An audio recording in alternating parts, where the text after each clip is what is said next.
Hi, this is Susie Chill from susiechill.com. And today I'm talking to Edie Conrad. And Edie lives in Dubai, which to me has always sounded like quite an exotic place to live. And we're going to be talking about her new book, A New Dawn Awaits, which is going to be published through Amazon in September. Welcome, Edie. Thank you. Hi. Your book is something I was fascinated to read, that when you were a teenager, you thought, wow, one day I'm going to be writing a book. But you thought, I don't write. And something that you put away. But now you've got this book coming out. Can you tell us your story? Yes, when I was about 16, 15 or 16, one day while I was walking, I had a moment of revelation. It was something that I felt in every cell of my body, and it was that I was going to write a book. And it was something that I just knew. And it surprised me because I never considered myself to be a writer, never wanted to be a writer, never considered myself to be terribly creative. So when I felt it, though, in every cell, I stopped walking and I said, wow, what kind of book could I write? And what I heard was it's going to be a technical book. So don't worry, it's not going to be fiction. You don't have to be creative. So I said, bizarre. Forgot about it. That quick it left. And basically for, well, almost like 28 years, never really thought of it again. And then a few years ago, as I was doing my meditation practice, the green dot meditation practice that I made up, which is very effective for me, the idea of the book came back. And actually, while I was meditating, one day, open-eyed meditation, I felt this presence and this being that came into my consciousness so powerfully that my head actually snapped back. And what I said was, who are you? Because I don't normally have visions like this. I said, who are you? And I heard Uriel. And I wasn't sure I heard it, so I said Uriel. And then I heard Uriah. And I said, okay, Uriah. And then I heard, are you Uriel or Uriah? And I heard Uriel, Uriah. And then so I thought, who is this? So I looked it up on the internet. And actually, Uriel Uriah is the masculine and feminine aspects of an archangel that's responsible for the arts and insight and understanding. And so basically, that's where the idea of the book came back to me after so many years. And within about a week, I had started writing the book. What an amazing story. And I believe Yes. at the time also I think I read somewhere you said you had a pain, or you got a pain in your arm and you were wondering what this was all about. I did. Because, when the idea of the book came back after so many years, of course I had self-doubt. Of course I had fear. And I said, this is ridiculous. I don't know what this is, right? So then after a few days, I got a pain in my forearm, in the bone, and also in my wrist, in my elbow. And it was such a severe pain that it would wake me up at night. And, my little mind started running, and I thought, oh my God, is it bone cancer? What could this be? It hurts so bad, and it's not muscular. So being responsible, I immediately went to a healer friend of mine who does a lot of channeling in her own right. And she knew nothing about the book. She felt my arm and she said, you have to start writing now. And I said, what do I write? And she said, just sit at your computer and something will come. So that day I came home, I sat at my computer, I started writing, and immediately the pain left. And has never come back since. Isn't that an amazing story? And I was actually going to ask you, so I thought, because I know this book has been channeled, I thought it was something that maybe you had actually written by hand, but it's all, you've done it all. You came and sat at the computer and Yeah, and more than just sitting at the computer, what I basically had to do each day when I would write is actually turn off the screen. ah, Because I found, because I'm not a great typist, like I'm not professionally trained as a typist, so I just learned how to do it myself. So I have to look at the keys and then I have to look up and see what I've written. And what I found is that if I saw what I had written then I would become involved and try to change it or try to direct it. And then that just didn't work. So what I found is it was better for me just to turn off the computer screen and then just type and not worry about anything. So, and again, I had no idea when I channel, the words come out, but really I don't hear them or I don't comprehend them. Oh, it's sort of like you've been given a gift and that you have a message to give to the world. So can you tell us, what your book is about? I know it's got a special message. Yes, the book is really about the times ahead and how to shift consciousness. And really, the book is written in very easy to understand language, and it's a very clear book. There's no ambiguity. And basically, it tells us how we can move forward to the next level of consciousness as individuals and also as a group. And basically, it's a simple two-step process. And the first step is meditation. And it doesn't have to be long meditations. It doesn't have to be a daily meditation.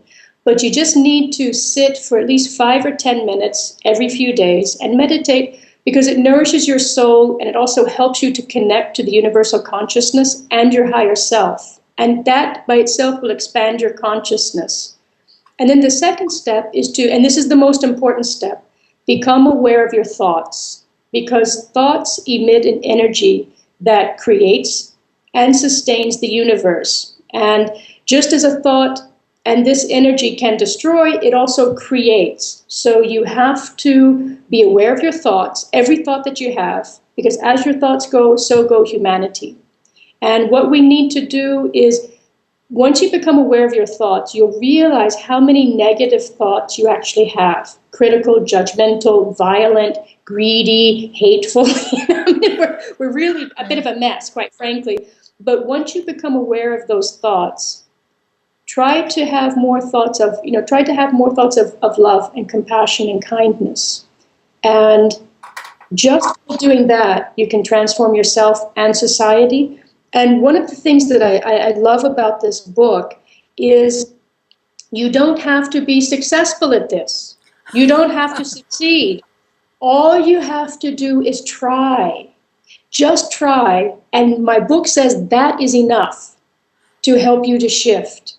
Well, there are a lot of people who are going to, I think, find that amazing, because a lot of people I know say, oh, I can't meditate. My brain won't stop. I can't stop the thoughts.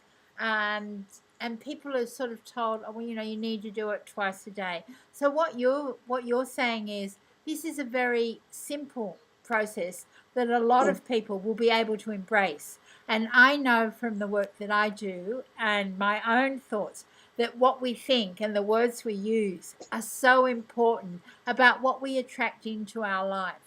And you're talking about that if groups of people can embrace this, then change can be affected in a positive way. In the blink of an eye is a quote from my book. It can happen that fast. I love that. And your personal transformation, if you just try, remember, you don't have to succeed, you just have to try. Maybe it takes a day, maybe it takes a month, maybe it takes a few months. But it is not a lifelong process at this point in time. Everything is accelerated. And you've noticed this in your life? I have, and I say amen and thank you. I have noticed a huge difference in my life. Because as I said, if I could live my book, I'd be a saint. But, I can't. But I am trying, right? But just with the amount of, effort that I've given it, since I've read my book, it has changed my life, actually. And it's made me a much happier, more peaceful person. And really, that's what I've always wanted, just peace of mind. But I think that's what most people strive for, because if you have peace of mind, you have happiness, you have joy, and you usually have attracted the abundance and the wealth into all areas of your life that you want. So this sounds like this is going to be something that a lot of people can embrace. And what appeals to me is the very simple message that you have to share with people. Now, is there some part of the book that's very special to you, or something that you specifically like to share? Well, there are a couple of parts that are quite special to me. One aspect of the book that I really love is that it's got a great sense of humor. Because when it's talking about the times ahead, it can get a little serious. But Uriel, Uriah, Clarissa, the ones that I channeled the book from, really have a great sense of humor. So whenever it starts to get too serious, they interject some point of humor that made me laugh when I was writing it and made me laugh when I read it. And then the other very special part is probably chapter 32, which was not given to me by Uriel, Uriah, or Clarissa, but was given to me by my mother shortly after she had passed over. Oh, that must feel very special. It was because it was showing me how to move forward. Not to let go, but how to view her death, how to view the circumstances of her death, so that none of the negativity would stay in me, but it would just wash through me, and therefore, then you feel light and you feel free and you're happy. That's right. I understand that. And so what I'm feeling is could be a very good introductory book for somebody who's really wanting to get in touch with their spirit, their soul, that inner being, and for people who want to make a difference in the world as well. Yes, you're right. And I notice at the end of the book, you actually provide 5 different exercises that also I have read through that look very simple. So that there's something that people can take away from the book as well. Yes, in case you don't know anything about meditation, or in case you've tried various meditation methods, but it just hasn't worked for you, it hasn't clicked, the book offers several very simple meditations, just as a suggestion. Try it. And there's one in particular that is really good for grounding. So, if, for example, someone's made you angry, or you're at the grocery store and somebody cuts in line and you start those negative thoughts, right? There's a very simple exercise where you just put your right hand right here. And it's like if you just stop, close your eyes for 5 seconds, you'll actually feel everything move into alignment. And it'll be much easier to let go of the anger. But personally, I always feel it in the back of my neck and the top of my head, and I just feel a calmness. So you'll often see me driving with one hand. I just did that as you were talking then, and I felt it here in my heart. Yeah, I suspect that everybody's going to feel it someplace different, but whichever way, it's effective. Well, that's wonderful. So for the people who've been watching this today, they've got a simple exercise that they can actually take away. So, Edie, the book's going to be available on the 21st of September through Amazon. And people will be able to see underneath the video, there will be the links where you can go and read more about Edie on her blog and how you can connect with her, and how, when the book comes out, that you'll actually be able to buy it. And I think from what I remember, Lynn has told me there are going to be some wonderful bonuses that go with the book. Is that correct? That's right. We have more than 30 free gifts if you buy the book exactly on September 21st. And they range from free e-booklets to free e-courses to coaching sessions. So there's something for everybody. Right. Well, Edie, it's been wonderful talking to you today. And I wish you all the success with your book. I can see it's something that I'm going to be enjoying reading, and maybe even giving it a review as well.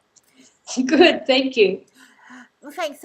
Today I've been talking to spiritual author Edie Conrad from Dubai, and this has been Susie Cheel from susiecheel.com.